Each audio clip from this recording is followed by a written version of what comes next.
Let's get right into it. Number 10, the Find My Phone light show. You're running late, can't find your phone. Then you have a brilliant idea. I'll use my phone's flashlight to find my phone. You're literally holding the thing you're looking for. This happens so often that scientists actually studied it. They found that when we're stressed, our brain goes into autopilot mode. It's like when you drive home from work and can't remember any part of the journey. Your brain is so focused on the task of finding something that it completely ignores the fact that you're holding it. There are actual documented cases of people using their phone to call their phone to find their phone. And the best part is when they hear their phone ringing, they get excited, thinking they're getting closer to finding it while they're holding it against their ear. One guy even posted online about how he spent 20 minutes looking for his phone while talking to his mom on his phone. His mom finally asked what he was doing, and when he said looking for my phone, she went silent for a solid minute. Scientists call this inattentional blindness, when you're so focused on looking for something that you become blind to the obvious. Number 9, wearing shoes in the house. You come home after a long day and walk right in with your shoes on, tracking in a little piece of everywhere you've been. Scientists tested people's shoes and found something disturbing. The average shoe bottom has about 421,000 different bacteria on it. That's more bacteria than you'd find in most public toilets. A lot of these bacteria are E. coli, the stuff that comes from feces. So every time you walk around your house with shoes on,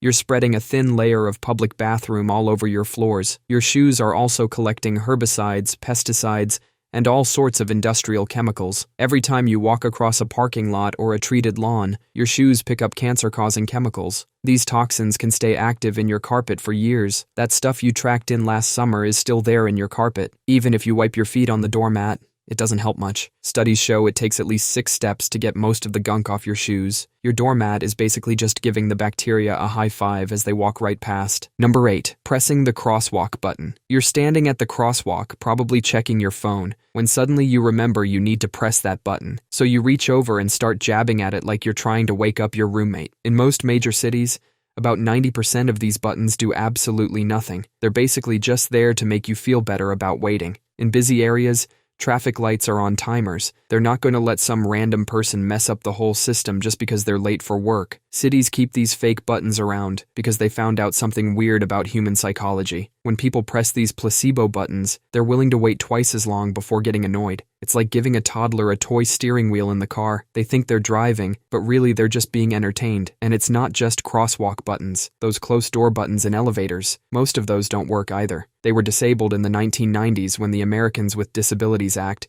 required elevator doors to stay open long enough for people with disabilities to get in. But they kept the buttons because people like pressing buttons. It makes us feel like we're in control. Some office buildings even install fake thermostats to stop people from complaining about the temperature. They call them placebo thermostats. Imagine Bob from accounting thinking he's a climate wizard, while really he's just turning a plastic dial connected to nothing. And here's where it gets truly insane. Even when people find out these buttons are fake, they still press them. Number 7, the email refresh compulsion. You know that thing where you check your email, close it, then immediately check it again. Like your inbox is some kind of slot machine that might suddenly pay out with amazing news. Scientists actually found that checking email triggers the same brain circuits as gambling. Every time you hear that ding or see a new message pop up, your brain releases a tiny hit of dopamine. It's like your brain is saying maybe this email will change your life. This habit is literally rewiring your brain. Scientists found that people check their emails an average of 74 times per day. That's like going to the fridge 74 times hoping new food magically appeared. And this constant checking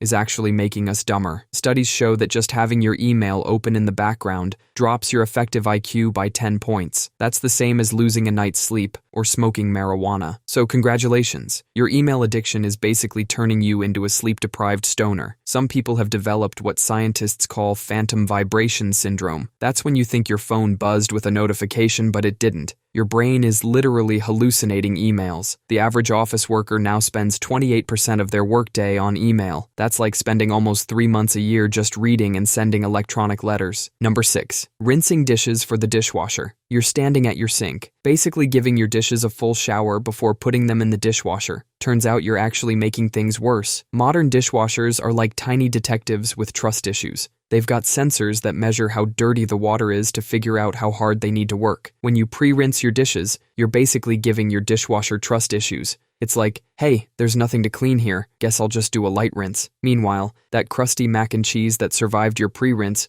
is just sitting there, laughing. Your fancy dishwasher detergent actually needs food particles to work properly. The enzymes in the detergent are like tiny Pac-Man that eat food residue. When you pre-rinse, these enzymes have nothing to munch on, making them less effective. Pre-rinsing dishes wastes about 24 gallons of water per week. That's like filling up your bathtub every week just to dump it down the drain. Meanwhile, a modern dishwasher uses less than 4 gallons per cycle. Just scrape off the big chunks of food and let your dishwasher do its job. It's literally built for this. It's like buying a guard dog and then guarding your house yourself. Trust the technology you paid for. Number 5. Setting multiple alarms. You set one alarm for 7 a.m. because you're feeling optimistic, then another for 7:05 because you know yourself, then 7:10, 7:15, and maybe even a nuclear option at 7:30 that literally says, "Get up, you idiot." Your phone's alarm page looks like the countdown to a nuclear launch. This makes absolutely no sense. You're literally planning to ignore your own instructions. You're having a passive-aggressive fight with your future self. Present you as like, "Wake up at 7," and future you is like, "Make me." Scientists have actually studied this. Setting multiple alarms makes you more tired. Every time an alarm goes off and you hit snooze, you're starting a new sleep cycle. These cycles get interrupted every few minutes by your next alarm. This puts you in a state of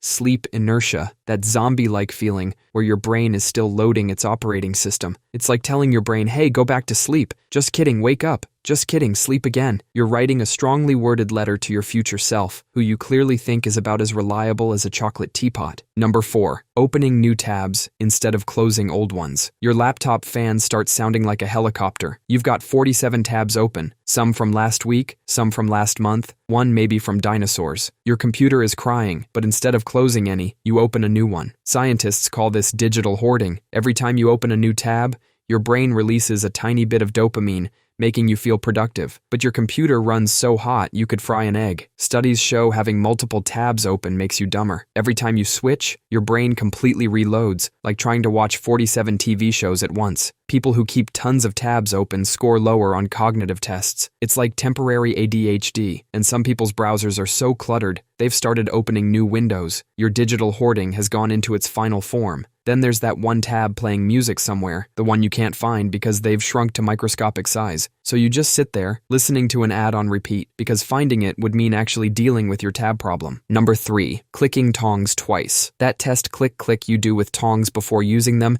is like some ancient ritual passed down through generations. The tongs didn't forget how to be tongs in the drawer. They didn't develop amnesia while sitting next to the spatulas.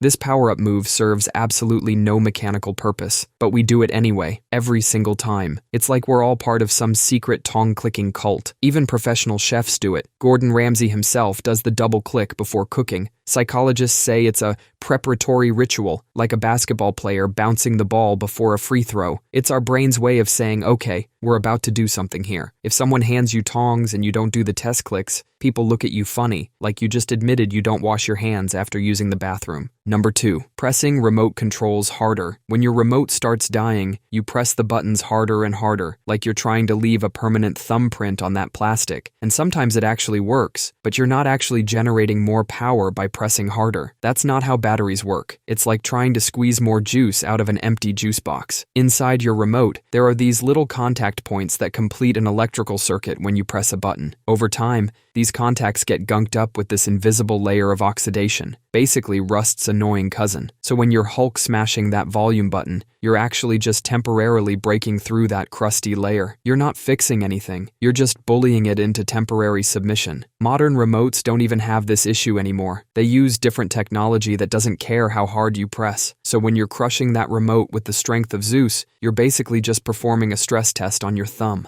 The battery isn't sitting there thinking, "Oh wow, they must really mean it this time, better give them some extra juice." But we still do it anyway, because somehow, in our caveman brains, more force equals more better. It's the same logic that makes us press elevator buttons multiple times, like we're sending Morse code to the elevator gods. Number 1. The wait what to a recording. You're on hold with customer service. The robot voice tells you, "Please hold while I transfer your call." And you say, "Okay, thanks," to a recording that can't hear you, or care about you, or appreciate your politeness. It's like thanking your microwave for heating up your food. Scientists have a name for this: anthropomorphic behavior. We treat machines like they're people. Studies show that the more human-like the voice sounds, the more likely we are to be polite to it. There are people out there saying please and thank you to Siri. Some folks even apologize to their GPS when they take a wrong turn. Companies actually design these systems to trigger these responses from us. They make the voice sound friendly and casual on purpose, because when we're being polite to a robot, we're less likely to get angry when things go wrong. You're not weird, you're just human. A very polite human being manipulated by a heartless machine. That's all for today. I'll be making similar videos in the future. Subscribe to see them.